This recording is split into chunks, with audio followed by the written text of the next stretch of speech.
Could we meet at your place next Sunday night?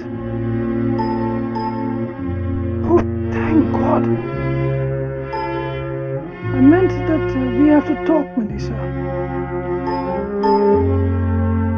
Oh, talk. I'm scared of talk. In fact, I dread it. Dearest Melissa, are you alright? That was a heavy scene last Sunday. But I know I'm right. We have got to go one way or the other, and the other leads nowhere. I know I sound like a stuffy prick, but I do feel I have a responsibility to Jane and the boys, and now after the election, to my constituency, which had enough faith and trust in me to vote me back despite all that crap in the newspapers. And it wouldn't work with us anyway in the long run, sweetheart. We are too old. We are carrying too much old baggage on our backs. We would last about a week if we got married. But we can still write letters, darling. We can always do that. Letters are still our strength and our salvation. Mrs. Walpole is still with us, and there is no reason why we can't continue to keep in touch with each other in this wonderful old way. I count on your letters, darling. I always have. And I hope you will count on mine.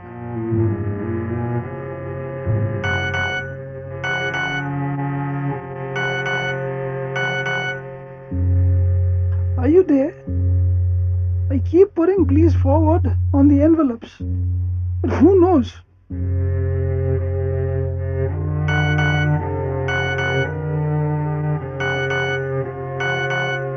No, I have even resorted to the telephone, but all I get is your damn machine. Please, I need to hear from you.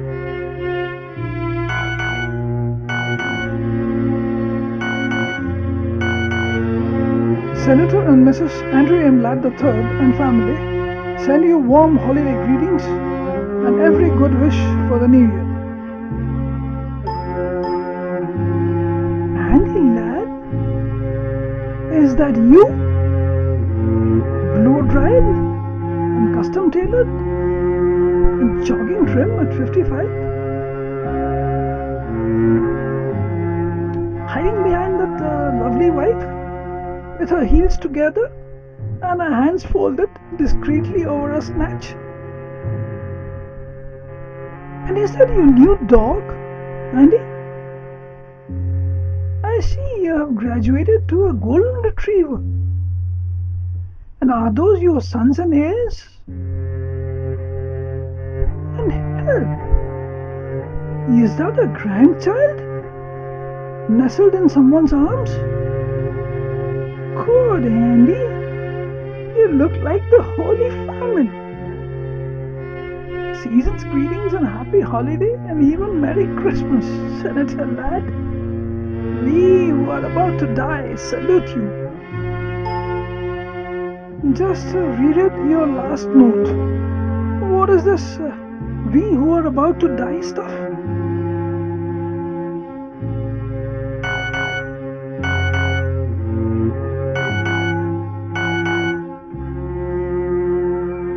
May I see you again?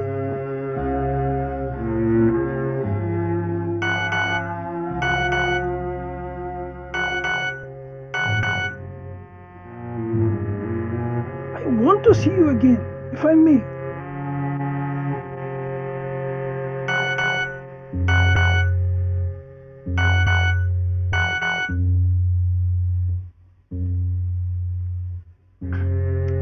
Dear Mrs. Gardner, I seem to have lost touch with Melissa again. I wonder if you might send me her latest address. Dear Melissa, your mother wrote that you had returned to the land of Oz. I'm flying up next Thursday to see you.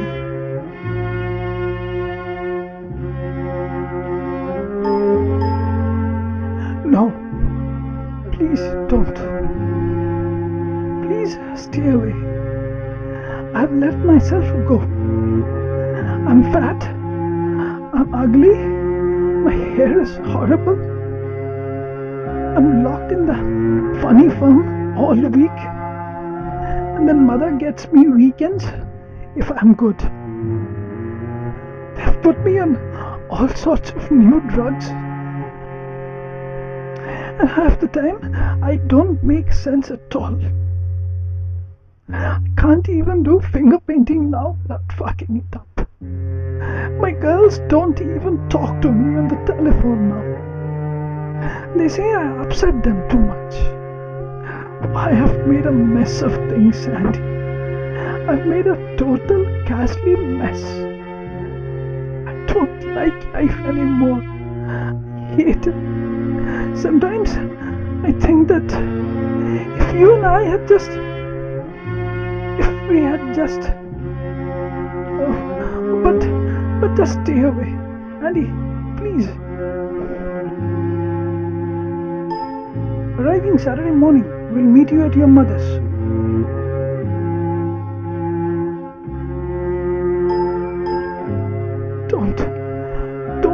I don't want to see you. I won't be there. I'll be gone. Andy, I swear, I'll be gone.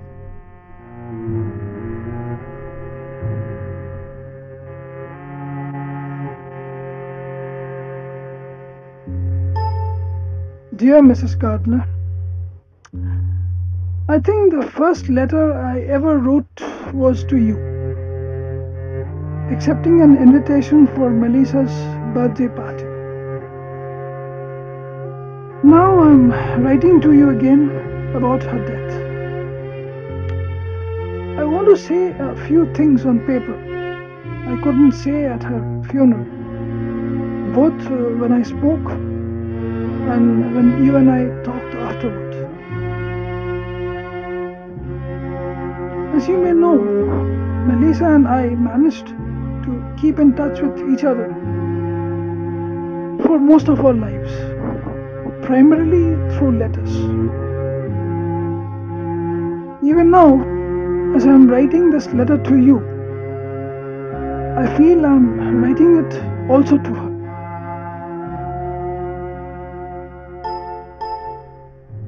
Ah, you are in your element now, Andy. We had a complicated relationship, she and I, all our lives. We went in very different directions. But somehow, over those years, I think we managed to give something to each other. Melissa expressed all the dangerous and rebellious feelings I never dared admit to. Now he tells me. And I like to think I gave her some sense of balance. Balance? Oh hell, I give up, Andy. Have it your way. Balance. Most of the things I did in life, I did with her partly in mind. And if I said or did an inauthentic thing, I could almost hear her groaning over my shoulder. But now she's gone, I really don't know how I will get along without her. You will survive, Andy. I have a wonderful wife, fine children, and a place in the world I feel proud of. But the death of Melissa suddenly leaves a huge gap in my life. Oh no, Andy, the thought of never being able to write to her, to connect to her, to get some signal back from her, fills me with an emptiness which is hard to describe. Now, Andy, stop. I don't think there are many men in this world who have had the benefit of such a friendship with such a woman. But it was more than friendship. I know now that I loved her.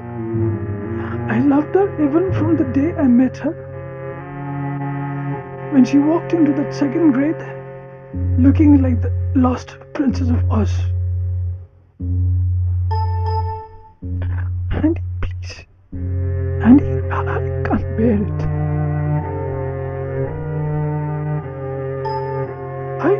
I don't think I ever loved anyone the way I loved her. And I know I never will again. She was at the heart of my life. And already I miss her desperately. I just wanted to say this to you and to her.